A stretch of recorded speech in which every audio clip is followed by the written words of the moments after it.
السلام علیکم دوستو، اس کی ہمت پر علی شیر خدا کو ناز ہے، اس نواسے پر محمد مصطفیٰ کو ناز ہے۔ سجدے تو سب نے کیے پر اس کا نیا انداز ہے، اس نے وہ سجدہ کیا جس پر خدا کو ناز ہے۔ اور ہو بھی کیوں نہ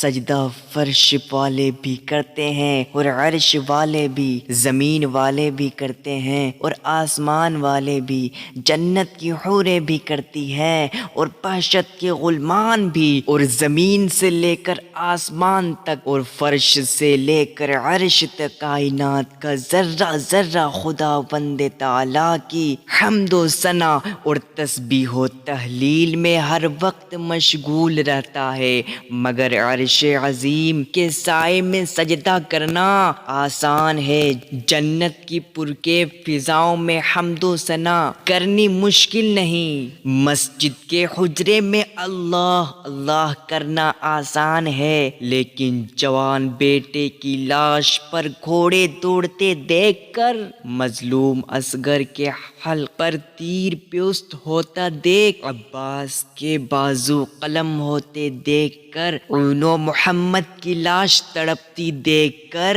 اور پھر اپنے جسم پر سینکڑوں زخم کھانے کے بعد کربلا کی تپتی ہوئی ریت بارگاہ الہی میں سجدہ کرنا حسین ہی کا کام ہے۔ اس دنیا میں اہل بیت سے بغض و عناد رکھنے والے ایسے بھی خارجی ہیں جو اپنے بعض عناد کی بنا پر یہ کہتے ہیں کہ حضرت امام حسین رضی اللہ تعالی عنہ لڑنے کے لیے گئے اور لڑائی کے ذریعے اپنی خلافت منوانے کے لیے، مگر اے عطرت پیغمبر سے تعصب رکھنے والے خارجیوں اور اے حضرت امام حسین کو یزید کی حکومت کا باغی کہنے والے یزیدیوں، اپنی آنکھوں سے تعصب کے پردے اٹھا کر دیکھو، اپنے دلوں سے باز و عناد کے غبار کو مٹا کر سوچو، اپنی عقل و ہوش پر سے خارجیت کی پیٹیاں اتار کر سمجھو، اور اپنی دماغی شعور سے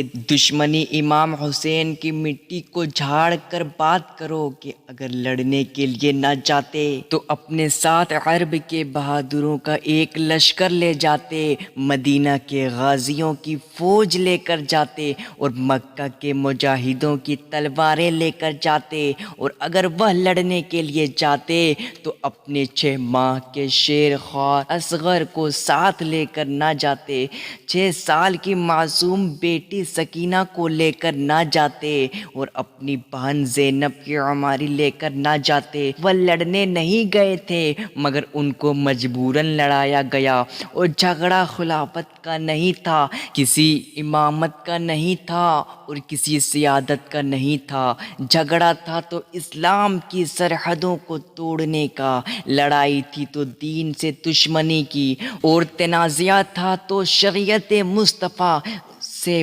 بغاوت کا۔ امام عالی مقام کو بے سر و سامان آنے پر تنقید کرنے والے سوال کرتے ہیں کہ آخر وہ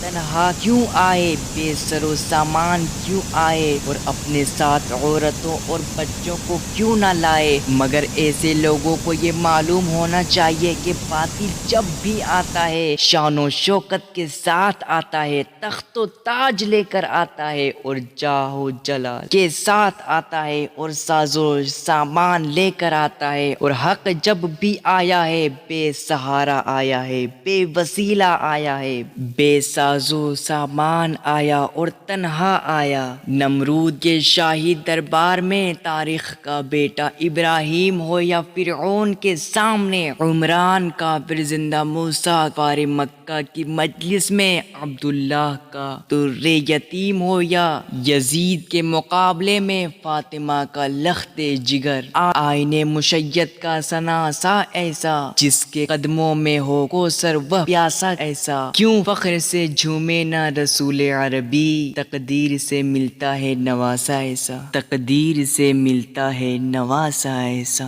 فرعون کو خداوند تعالیٰ نے حکومت دی، بادشاہت دی، تخت و تاج دیا، اور مصر کا راج دیا، مگر وہ بدبخت بدبخت انسان خداوند تعالیٰ کے اس عطیے کو اپنی عقل و دانش اور اپنا ہی کسب کمال سمجھ بیٹھا، اور پھر اس میں اتنا تکبر و غرور آ گیا اور اس میں اتنی سرکشتی نافرمانی پیدا ہو گئی کہ یہ سب کچھ دینے والے کے مقابلے میں انا ربکم الاعلی بن بیٹھا۔ نمرود کو بھی اللہ تعالیٰ نے شان و شوکت دی اور دولت و حشمت